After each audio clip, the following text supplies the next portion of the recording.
Assalamualaikum warahmatullahi wabarakatuh. Baiklah, pada minggu ini kami dari kelas Palembang ingin memaparkan hasil diskusi kami yang berjudul teori biaya. Nah, sebelumnya izinkan kami memperkenalkan diri kami terlebih dahulu. Saya Elvina Febriani sebagai moderator dan rekan saya Sarla Winanda sebagai penyaji dan Siti Sabila sebagai penyaji. Baiklah, untuk yang pertama akan dijelaskan kepada saudari Sarla. Kepada saudari Sarla saya persilakan.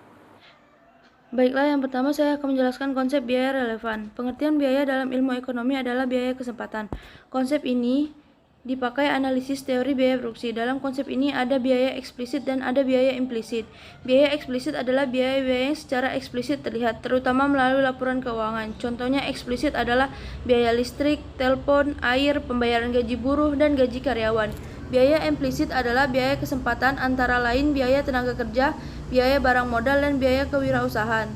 Biaya barang modal dalam biaya ekonomi, penggunaan barang modal bukanlah berapa besar uang yang harus dikeluarkan untuk menggunakannya, melainkan berapa besar pendapatan yang diperoleh bila mesin disewakan kepada perusahaan lain. Selanjutnya saya akan membahas biaya eksplisit dan implisit. Biaya eksplisit adalah pengeluaran-pengeluaran nyata dari kas perusahaan untuk membeli atau menyewa jasa-jasa faktor produksi yang dibutuhkan dalam berproduksi. Contohnya, biaya tenaga kerja, sewa gedung, dan lain-lain. Biaya implisit adalah biaya yang tidak terlihat. Biaya implisit ini tidak dikeluarkan langsung dari kas perusahaan. Biaya implisit diperhitungkan dari faktor-faktor produksi yang dimiliki sendiri oleh perusahaan. Biaya implisit berkenaan dengan setiap keputusan yang jauh lebih sulit untuk dihitung. Biaya-biaya implisit ini tidak dimasukkan dalam pengeluaran-pengeluaran tunai, oleh karena itu seringkali diabaikan dalam analisis pembuatan keputusan. Yang selanjutnya itu ada biaya incremental dan sunk cost. Incremental cost adalah biaya yang timbul akibat adanya pertambahan atau pengurangan output, biasanya merupakan hasil dari kegiatan produksi atau operasi. Incremental cost juga merupakan biaya yang terjadi sebagai akibat dari suatu keputusan. Incremental cost diukur dari berubahnya IC karena suatu keputusan. Oleh sebab itu, sifatnya bisa variabel, bisa juga fix. Sunk cost adalah biaya yang sudah terlanjur keluar dan tidak relevan lagi untuk memperhitungkan biaya maupun imbalan yang didapat. Logika dari definisi biaya ini adalah segala sesuatu yang dianggap sebagai alternatif keputusan yang dibuat untuk melapisi pengeluaran yang ada. Pengeluaran tersebut akan tetap ada. Yang selanjutnya itu biaya jangka pendek dan jangka panjang. Penggunaan konsep biaya relevan untuk keputusan penentuan tingkat output dan harga secara tepat membutuhkan suatu pemahaman tentang hubungan antar biaya dan output suatu perusahaan, atau dengan kata lain fungsi biaya tergantung pada fungsi produksi perusahaan dan fungsi penawaran pasar dari input-input yang digunakan perusahaan tersebut. Berikut ini kurva biaya jangka pendek. Mau biaya tetap, mau biaya variabel akan mempengaruhi biaya jangka pendek sebuah perusahaan. Sebuah kurva biaya jangka pendek tampak jelas pada gambar di samping. Biaya total atau total cost yang disebut TC pada setiap tingkat output adalah jumlah dari biaya total atau fixed cost atau biasa disebut TFC, dan biaya variabel total atau variable cost yang biasa disebut TVC. Baiklah, terima kasih kepada saudari Sarla atas penyampaian materinya. Nah, untuk materi selanjutnya akan dijelaskan kepada saudari Siti. Kepada saudari Siti Sabila, saya persilakan. Terima kasih moderator. Di sini saya akan menjelaskan tentang kurva biaya jangka pendek.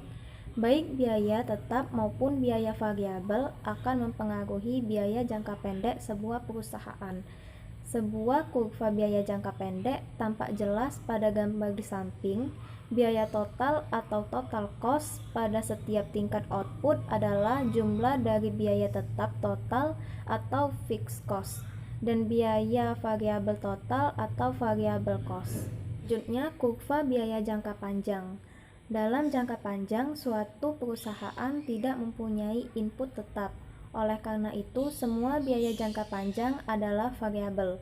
Selain itu, sebagaimana kurva biaya jangka pendek menggunakan kombinasi-kombinasi input yang optimal untuk memproduksi setiap tingkat output, maka kurva biaya jangka panjang juga dibuat dengan menggunakan asumsi bahwa sebuah pabrik yang optimal digunakan untuk memproduksi tingkat output tertentu.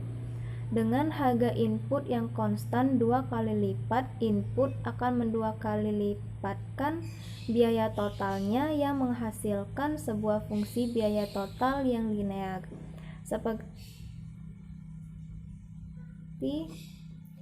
gambar, jika fungsi produksi sebuah perusahaan bersifat decreasing return, input harus lebih dari 2 kali lipat untuk menghasilkan output 2 kali lipat. Ada banyak faktor yang menyebabkan terjadinya pola produksi di mana mula-mula increasing return to scale, kemudian decreasing return to scale.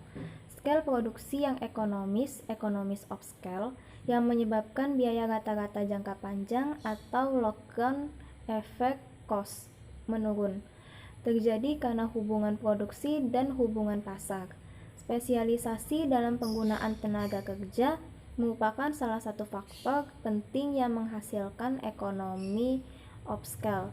Para pekerja di sebuah perusahaan kecil biasanya mempunyai beberapa pekerjaan dan keahlian mereka untuk suatu jenis pekerjaan biasanya lebih rendah daripada pekerja yang harus spesialisasi dalam satu pekerjaan saja, dan produktivitas tenaga kerja seringkali lebih tinggi dalam suatu perusahaan yang besar, di mana individu bisa dipekerjakan untuk suatu pekerjaan tertentu.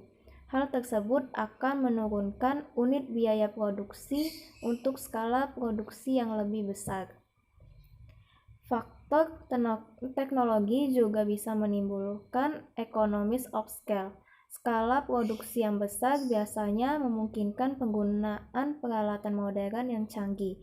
Produktivitas peralatan tersebut seringkali juga meningkatkan jumlah produksi lebih cepat daripada biaya.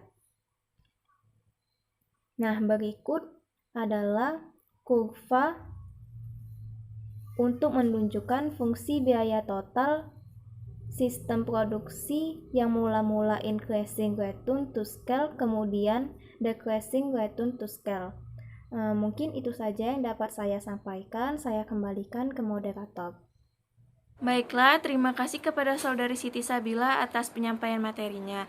Nah, selanjutnya saya ingin membacakan kesimpulan dari kelompok kami, yaitu konsep-konsep biaya menunjukkan hubungan antara fungsi biaya dan fungsi produksi dan beberapa hubungan jangka pendek dan jangka panjang.